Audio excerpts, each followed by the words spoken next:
ஒரு ஏக்கர் பயிர் பண்ணுறதுக்கு ஒரு 800 கிலோ விதைக்கிழங்கு தேவைப்படும். அந்த 6 மாதம் வெள்ளாமைங்கிறனால அந்த 1 லட்ச ரூபாய் அமௌண்ட் வந்து லாபம் இருக்கிறதுக்கு வாய்ப்பு இருக்குதுங்க.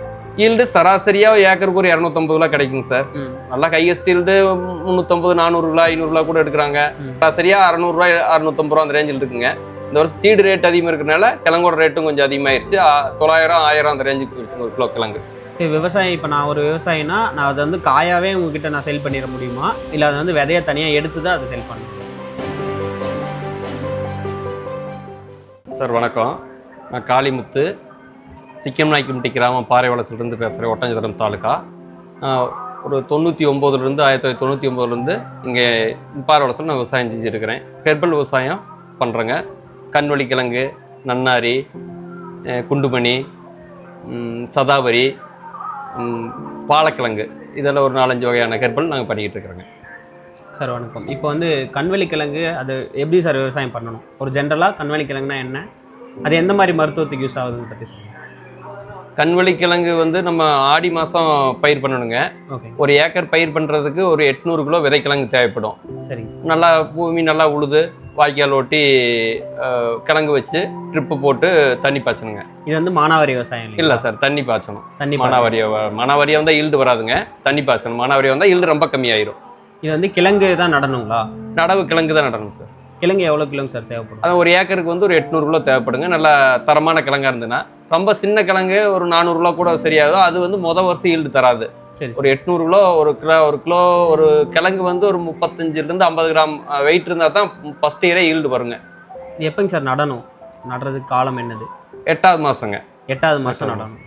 8வது மாதம் நட்டால் அது எப்போ? 9 நடலாங்க. 8வது மாதம் 9வது மாதம் நடலாம். அது எப்போங்க சார் முளைக்கும்? சார் முளைக்கிறது அவ்வளோதான், ஒரு 15 நாள்லேயே முளைச்சி மேலே வந்துருங்க. 5 நாள்லேயே முளைச்சி. அதுக்கப்புறம் பூ வர்றதுங்க சார்? பூ வர்றது ஒரு 45-50 நாளில் பூ வருங்க.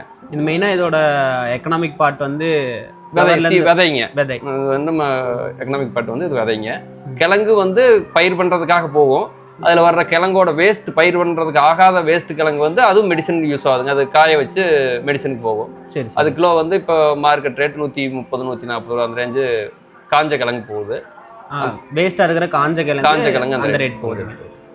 இப்போ ஃப்ளவர் வந்ததுக்கப்புறம் என்னென்னலாம் சார் அதுக்கு பண்ணணும்?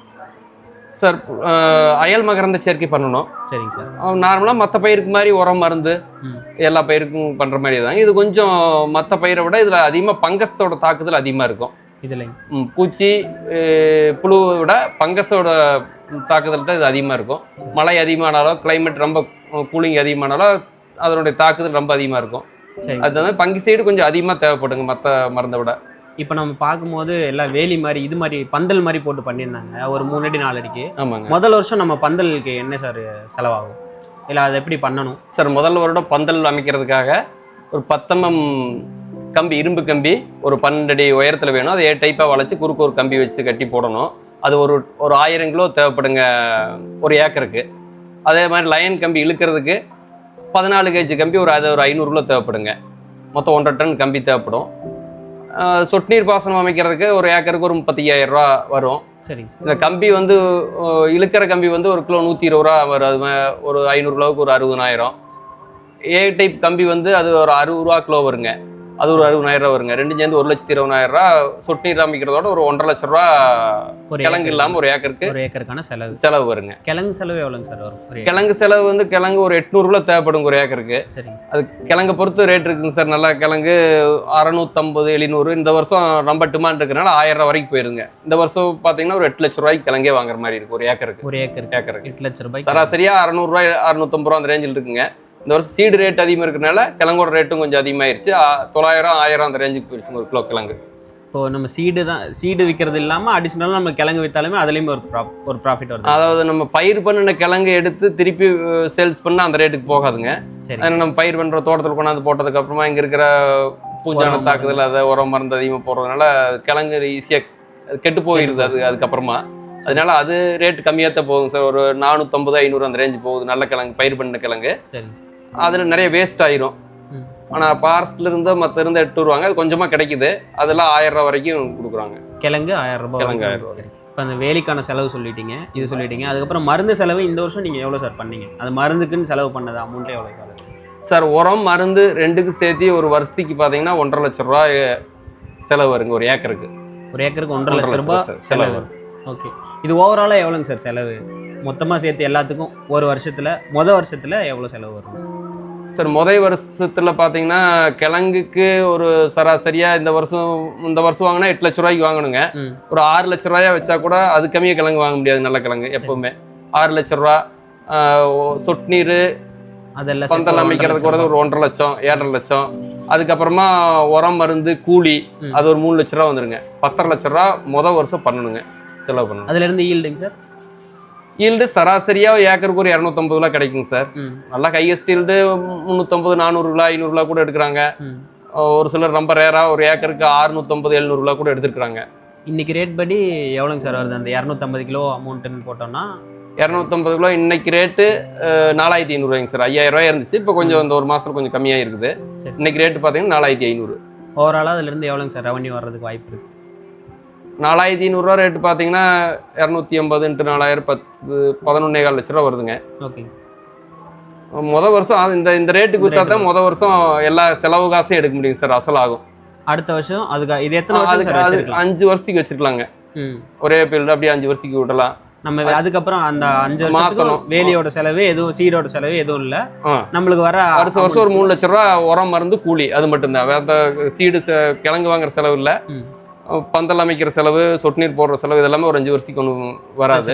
பிரச்சனை இல்லை. அப்போ வர்ற அமௌண்ட் நம்மளுக்கு அப்படியே வந்து சேவிங்ஸ் மாதிரி. நம்ம வருஷம் 3 லட்ச ரூபா செலவு வருங்க. 3 லட்ச ரூபா மீதி ஒரு 7 லட்ச ரூபாய் நம்மளுக்கு. அது 7 லட்ச ரூபாய்ங்கிறது இந்த ரேட்டு வித்தா சார். இந்த ரேட்டு வித்தா அது திடீர்னு ரேட்டு உற்பத்தி அதிகமாச்சுன்னா ரேட்டு குறையும். 2000 3000 கூட வரலாம். ஓகே, இதில் ப்ராஃபிட்னு பார்த்தா எவ்வளோங்க சார் இருக்கும்? ஒரு ஆவரேஜாக ஒரு ப்ராஃபிட் எவ்வளோ? ஒரு ஏக்கருக்கு எவ்வளோ எடுக்கலாம் சார் வருஷத்துக்கு? சார் ஆவரேஜாக பார்த்தோம்னா ஏக்கருக்கு 1 லட்ச ரூபா அந்த மாதிரி வச்சுக்கலாங்க சார். ஏக்கருக்கு ஒரு வருஷத்துல ரொம்ப அதிகமாகவும் இருக்கலாம், ஒரு வருஷத்துல அசல் ஆகலாம். அந்த மாதிரி ரேட் இருக்கிறத பொறுத்து. அந்த 6 மாதம் வெள்ளாமைங்கிறதுனால அந்த 1 லட்ச ரூபாய் அமௌண்ட் வந்து லாபம் இருக்கிறதுக்கு வாய்ப்பு இருக்குங்க. இப்போ நீங்கள் ஃபங்கஸ் நிறைய இன்ஃபெஸ்டேஷன் வரும் அப்படிங்கிற மாதிரி சொல்லியிருந்தீங்க. அது என்னங்க சார், கிழங்குல வருமா இல்லை செடியில் வருமா? எந்த மாதிரி பாதிப்புங்க சார் இருக்கும்? அதை முன்னாடியே எப்படி நம்ம ப்ரிவென்ட் பண்ணலாம்? தடுக்கிறதுக்கு என்ன வழிமுறைகள் சார் ஃபாலோ பண்ணுறீங்க? சார் தடுக்கிறதுக்கு நிலத்துல தண்ணி தேங்காமல் பார்த்துக்குறோம். சரி, தண்ணி தேங்கக்கூடாது, அதிகம் ஈரமாகக்கூடாது. சரி, அது தண்ணி தேங்காத பார்த்துக்கிறோம். வேற ஒன்றும் இல்லைங்க, வேற தடுக்கிறதுக்கு ஒன்றும் பண்ண முடியாது. கிழங்கல்கள் வரும் சார். கிழங்கல்கள் வேரலுகள் மேலே பூவில் புள்ளி பூவலுகள் எல்லா 2 பக்கம் வரும் சார். மண்ணுக்கு கீழையும் பங்கஸ்னால பாதிப்பு இருக்குது, மேலேயும் பூ காய் இலை எல்லாமே பாதிக்கும். அதுக்கு என்ன மாதிரி மருந்தெல்லாம் சார் நீங்கள் யூஸ் பண்ணுறீங்க? ஃபங்கிசைடு என்ன மாதிரி யூஸ் பண்ணுறீங்க? எவ்வளோ கான்சன்ட்ரேஷன் அது மாதிரி ஏதாவது சொல்ல முடியுங்களா? ஃபங்கிசைடு கெமிக்கல் நேம் சொல்ல தெரியாது நமக்கு. சரி, பிராண்ட் நேம் வந்து நேட்டிவோ, லூனா, கோசைடு. ஓகே, அந்த மாதிரி அடிச்சாலே கொஞ்சம் கண்ட்ரோல் பண்ணி நம்ம கொண்டு வந்துடலாம். ஆமாங்க. ஸ்கோரு. சரிங்க சார். காண்டாப்பு. இது அறுவடைக்கு அப்புறம் நீங்கள் ஒரு ஃபார்மராக நீங்கள் ஃபாலோ பண்ணுற சிரமங்கள் எதுவும் இருக்காது? அறுவடைக்கு அப்புறமா ஒரு சிரமம் இல்லைங்க சார். அதை அந்த காய போடுறப்ப கொஞ்சம் மழை வந்துன்னா கொஞ்சம் சிரமமாக இருக்கும். மற்றது ஒன்றும் சிரமம் இல்லைங்க அறுவடைக்கு அப்புறமா.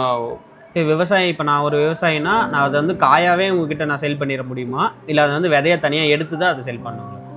சார் காயா சேல்ஸ் பண்ணலாம், அந்த மாதிரி பழக்கம் இல்லை. எல்லாமே விதைய எடுத்து விதைய ஃபுல்லாக காய வச்சு தான் சேல்ஸ் பண்ணுறாங்க. அது மாதிரி தான் மார்க்கெட்டுக்கு சேல்ஸ்க்கு வருது. சரி, அது மாதிரி தான் எல்லாரும் பர்ச்சேஸும் பண்ணுறாங்க. விதையை நம்ம கையிலே எடுக்க முடியுங்களா சார், இல்லை மிஷினரி தான் அதுக்கு? சார் கொஞ்சமாக இருக்கிறவங்க அப்படியே ஓப்பன் களத்தில் காய போட்டு தட்டி எடுத்துடுறாங்க. ரொம்ப இருக்கிறோம் மிஷின் எல்லாமே இப்போ மேக்ஸிமம் எல்லா விவசாயிகளும் மிஷின் வாங்கிட்டாங்க சார். மிஷினை தனியாக பிரித்து விதையை பிரித்து எடுக்கிறதுக்கு தனியாக மிஷின் இருக்குது. மிஷினரி இருக்குது சார். இவ்வளோ நேரம் நம்ம செங்காந்தல் பற்றி நீங்கள் கொடுத்த தகவல்களுக்கு ரொம்ப நன்றிங்க. நன்றி சார்.